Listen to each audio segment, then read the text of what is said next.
ముఖ్యమంత్రి సహాయ నిధి చెక్కును పంపిణీ చేసిన MLA doctor BV Jayanageswara Reddy Nandavaram మండలంలోని గురజాల గ్రామానికి చెందిన మంగలి నరేష్ అనారోగ్యంతో బాధపడుతూ హైదరాబాద్లోని నిమ్స్ హాస్పిటల్ నందు చికిత్స పొందుతూ ఉన్నారు.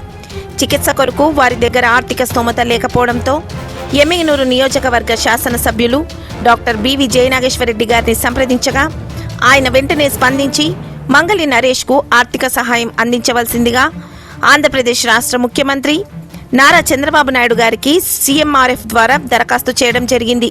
ఈరోజు మంగలి నరేష్ గారికి 2 లక్షల రూపాయలు ముఖ్యమంత్రి సహాయ నిధి కింద మంజూరు అవ్వడం జరిగింది. మంగలి నరేష్ గారికి 2 లక్షల రూపాయల చెక్కును Yemmiganur MLA doctor BV Jayanageswara Reddy గారు అందించడం జరిగింది. తమ కష్ట సమయంలో ఆదుకున్నందుకు ఆంధ్రప్రదేశ్ రాష్ట్ర ముఖ్యమంత్రి చంద్రబాబు నాయుడు గారిని, తమ సమస్యపై వెంటనే స్పందించినందుకు ఎమ్మిగనూరు ఎమ్మెల్యే జయనాగేశ్వరరెడ్డి గారికి ప్రత్యేక కృతజ్ఞతలు తెలియజేయడం జరిగింది.